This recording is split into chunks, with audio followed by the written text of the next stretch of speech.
Yo, what is going on, everyone? My name is Nick, or the Notorious Fantasy, and in today's video, I'm bringing you guys Week 14 tight end start or sit decisions for fantasy football in 2020. Inside this video, we are going to be going over every single matchup from tomorrow's Thursday Night Football all the way until Monday Night Football. I'll tell you whether you should start or sit the tight ends in each and every single matchup. Now, before we get into it, I'd like to ask if that at any point inside this video you guys end up enjoying it, having a great time, to please make sure to hit that subscribe button down below. Not only is it free, I put out content every single day to help you guys win that 2020 Fantasy Football Championship. And real quick, before we get into it, I'd like to give you guys a quick word from my friends, my sponsor over at OverlayDFS.com. OverlayDFS.com is my favorite place to play daily fantasy sports on the whole World Wide Web. Now, typically I play in the matchup shop. They also offer progressive tournaments that you guys can enter as well, but we're going to be talking about the matchup shop here. The matchup shop is very, very simple. I'll show you guys examples from last night's game from the Dallas Cowboys up against the Baltimore Ravens. Who scores more fantasy points?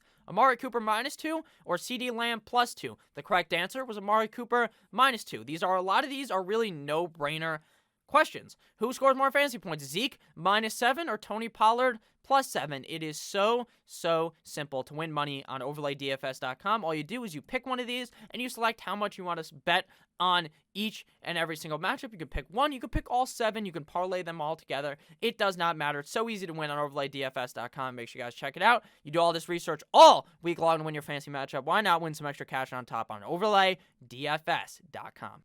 And we are back. Let's get into it. Week 14 tight end start or sit decisions. We began with Thursday Night Football. Patriots at the LA Rams. Now, Tyler Higbee actually didn't play all that bad last week, but the issue with Higbee is he's really on and off this season, and a majority of the time, this guy is lights out, blackout, where you can't even fucking see the guy doing anything. So I'm going to go ahead and sit Tyler Higbee this week, as well as Gerald Everett, because it just does not seem like these Rams tight ends are going to be able to get anything going unless one of them are going to be missing this game, which, as reported on right now, will not be. Ryan Izzo is going to be a sit for me for the New England Deflatriots because they just don't use the tight end like they used to with TB12 and Rob Gronkowski. Speaking of TB12, next game, here's the Vikings at the Tampa Bay Buccaneers and Tampa Bay Tom Brady. In this matchup, I like Rob Gronkowski. If you guys remember, at the beginning of this season, Rob Gronkowski was a complete and utter dustpan of a tight end. This guy was just blocking every single fucking play and didn't do anything for fantasy football. And then, like 4 weeks in, magically, they started using him how they used Gronk in New England. So I like Gronk here up against the Minnesota Vikings. This is a pretty simpleton defense for Rob Gronkowski to spike all over. I like him here up against the Vikings. So the Vikings, I'm going to be sitting down Kyle Rudolph, the red-nosed reindeer, because the Tampa Bay Buccaneers are not really prone to getting torched by a tight end. And in a game where maybe Dalvin Cook gets an increased number of touches, because we've really seen 2 games in a row where the Minnesota Vikings were really airing the ball out. Maybe this game's a little different. They try to run the ball because the Vikings offense is so unpredictable. One game, Dalvin Cook gets 7 zillion touches. The next game is going to be heavily dominated by Mr. You Like That, Kirk Cousins and friends. So I think that Kyle Rudolph will be all right in this game, but not worthy of a start. I'm going to be sitting down Rudolph. I'm also going to be sitting down Cameron Brate because he's not very useful. He probably will end up scoring now that I said that, but unless he scores, he's pretty much irrelevant for fantasy football. Next game, here we got the Arizona Cardinals at the New York Football Giants. Now, Evan Ingram is legitimately just a complete and utter bomb to throw into your fucking lineup, because this guy's either going to explode and blow his load all over your opponent, Ron Jeremy style, or it is going to, you're going to put him in your lineup and he's going to nut all up in your eye, Greg Olsen style, to where you cannot fucking see anything for like the next week, because that's what Evan Ingram does. He either plays amazing or shit. There is literally no in between with Ingram. Ingram's either going to score 12 fantasy points in this game and play very well, or score like 2. Legitimately, that's just how Evan Ingram plays. I expect Danny Dimes to be starting at the quarterback for this game, so I think Evan Ingram should be good here up against the Arizona Cardinals. And for the Cardinals, I'm going to be sitting down Dan Arnold, the Arnoldinator, who has been low-key kind of useful, not really for fantasy football, but has had a couple of good games this season. So maybe Dan Arnold's a guy to look at for next fantasy football season, but as of right now, he's going to be a guy that I will be sitting in this matchup. Next matchup, here we got the Chiefs at the Miami Dolphins. My Miami Dolphins. I'm going to be sitting up Travis Kelce in this matchup. He is must start on a weekly basis. This guy's over 1,000 yards again, I believe 5 years in a row. Travis Kelce is simply the upper echelon of tight end in the NFL.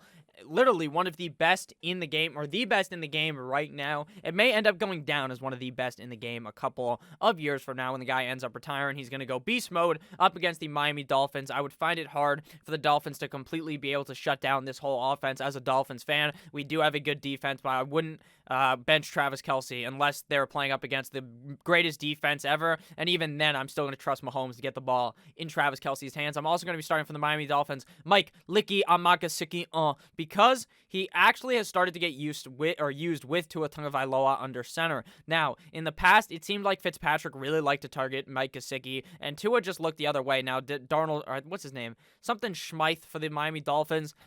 Stupid that I don't know his name, and I'm a Dolphins fan. But this motherfucker, Darnell Smythe, I believe his name is, just always scores a touchdown for the Dolphins, right? He just wasn't looking at Gesicki. But last week we saw Mike Gesicki very involved up against the Cincinnati Bengals, and I expect another high usage game of Mike Licky Amagasicki up against the Kansas City Chiefs. Next game here, we got the Les Titans at the Jacksonville Jaguars. And I'm going to be sitting down all tight ends in this game, but this heavily depends on who's going to be starting. If Jonnu Smith ends up missing, I will actually play Anthony Firkser, but I feel like if Jonnu Smith ends up playing, I try to pivot mostly off of Jonnu Smith, because it seems like when Jonnu Smith comes off of not being able to play for a couple of games, when he came back a couple of weeks ago after missing, he played like shit. Even up against the Jacksonville Jaguars, I'm definitely worried about Jonnu Smith if he started and I had to play him. I don't love him this week. Anthony Firkser, though, I do like him a lot if Jonnu Smith ends up missing. For the Jacksonville Jaguars, Tyler Eifert is going to be a sit for me. He's a touchdown-based tight end, and it's very hard to guess on a touchdown on a weekly basis. Next game here, we got the Dallas Cowboys at the Cincinnati Bengals, and this one I'm firing up Dalton Schultz for the Dallas Cowboys, mainly because they're playing up against the bum Cincinnati Bengals. We saw the Dolphins tight ends really light it up like a firework on Katy Perry's titties in this matchup, or in the matchup last week. I feel like Dalton Schultz, who was relatively involved last night up against the Baltimore Ravens, should be able to get it done for fantasy football this week. I'm going to be sitting down fake man Drew Sample, because with Joe Burrow, he was actually kind of useful.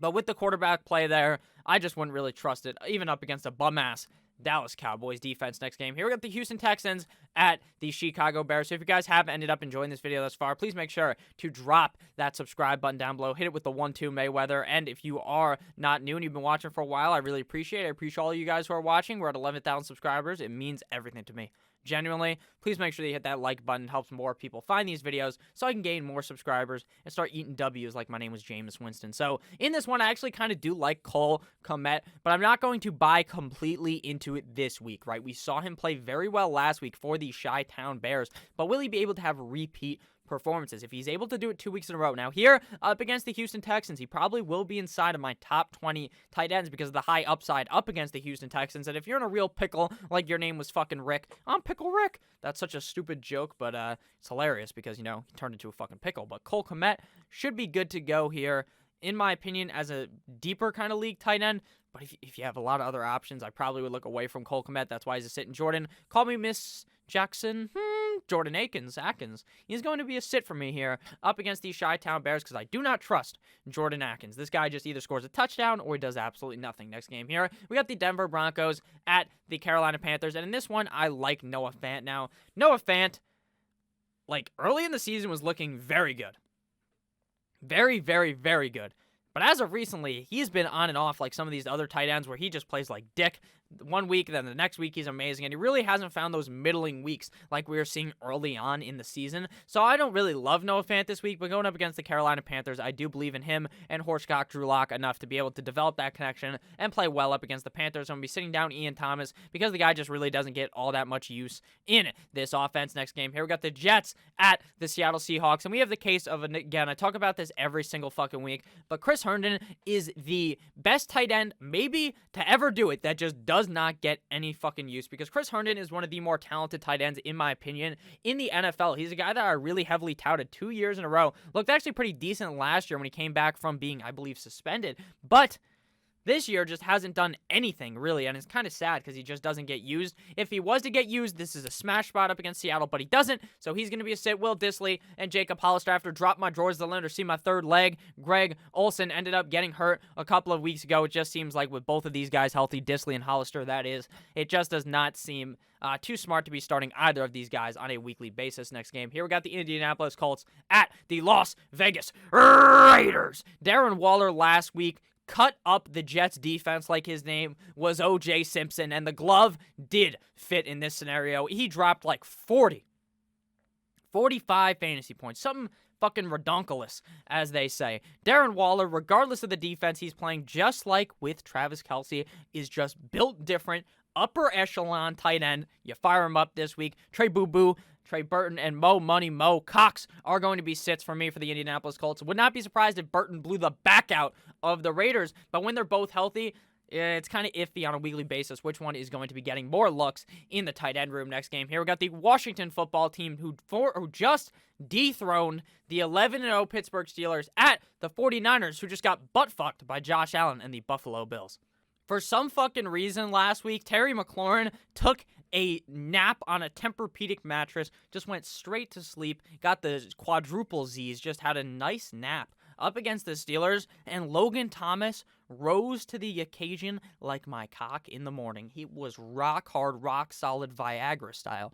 Logan Thomas butt-fucked the Steelers. He looked unreal, and I'm firing him up here up against the 49ers. I'm not sure this is going to happen every week because Terry McLaurin has to get the ball more than he did last week, but I expect Logan Thomas and Alex Smith have a nice chemistry, that nice connection, so I like Logan Thomas here up against the San Francisco 49ers, but this game, again, is in Arizona because Santa Clara has completely fucked the 49ers out of a home game, even though no one has gotten the Rona from their games. Jordan Reed is going to be a start for me as well. Now, I don't love Jordan Reed, but Jordan Reed found his way into the end zone last week, scoring a tug, just like his name was Robert Kraft, so I think Jordan Reed should be good to go again this week, but he has been kind of tipsy-turvy. Either he scores and does good, or doesn't score and does bad, but I like Jordan Reed's odds to score, especially in a game where Nick Mullins might actually look pretty decent again. Next game, here we got the New Orleans Saints at the Philadelphia Eagles. Now, I understand that Mr. Jalen Hurts is going to be suiting up as the quarterback for the Eagles, so Goddard could definitely take a big hit in this matchup. Because in the past, we've seen that bum Carson Wentz really likes to throw the ball to the tight end. A guy like Dallas Goedert is the perfect stature for a guy for Carson Wentz to throw the ball to. Now, does Jalen Hurts have that same mentality? We don't know yet. Jalen Hurts has barely played in the NFL thus far. So this week up against New Orleans, I'm not buying in on a humongous matchup, but in my opinion, he's definitely a safe tight end for this week in Philadelphia up against the New Orleans Saints. So I'm sitting down Mr. JC, Jared Cook here, up against the Eagles because Taysom Hill simply does not throw to other tight ends. Zach Ertz is going to be a sit because Dallas Goedert has finally surpassed him. I talked about this a lot last year, how I thought Goedert would maybe eventually surpass Zach Ertz. Talked about it in the offseason, how it could happen, how Goedert surpasses Ertz, and it did actually fucking happen. So bye-bye, Mr. Ertz. Shout out to Mr. Dallas Goedert, who is a start. Next game here, I should say, the Atlanta Falcons at the Los Angeles Chargers, and the Chargers got decimated. Murder. Angry murder. This was aggravated assault, brother. Right to the fucking face by the New England Patriots. Okay? But now they're playing the Falcons. The Falcons, who fucked me in the ass and didn't throw the ball to Hayden Hurst last week. Now, Hayden Hurst has had 2 games this season that were bad, both against the Saints. I should have figured this out because Tyler was talking about this a lot in the Sunday live stream, how Hurst played so shit against the Saints the first time, got a goose egg, and I was like, that's not going to fucking happen again. I was like, there's no way he only gets like 2 points, right? He'll probably get like 8 to 12, which is what he typically does, and he didn't. But he's going to break the spell here because it's not the Saints, it's the bum-ass Chargers. I like Hurst this week. I also like Hunter Henry because the Falcons' defense is not very hot as well. Pretty much lukewarm of a defense next game here. Not even lukewarm. They're like fucking ice cold freezer in the freezer type deal. Next game here, the Green Bay Packers at the Detroit Lions, and Robert Tonyan and TJ Hawkinson are probably the best tight end matchup of the week. Robert Tonyan, this guy was putting on a show early in the season. Then he went into hibernation. And then recently, he woke up again, more angry than ever. This guy has been balling out of control and fucking on all of these hoes, as Drake said in that song a couple of years ago. Robert Tonyan up against the Lions. Locked in, loaded, start TJ Hawkinson. TJ Hawkin God is going to be a start for me as well here up against the Green Bay Packers. TJ Hawkinson has been very safe this season thus far. Next game, here we got the Steelers at the Buffalo Bills, and no one circles the wagons like the Buffalo Bills. I'm going to fire up Eric Ebron in this game. Now, Eric Ebron, you motherfucker, you. This guy, literally, I don't know what happened. Him and Deontay Johnson are the Stonehand brothers. These motherfuckers on the Steelers, the ball goes right into the breadbasket, right into their hands, touches their fingers, they're like, locked in. Ebron catches this. Johnson catches this.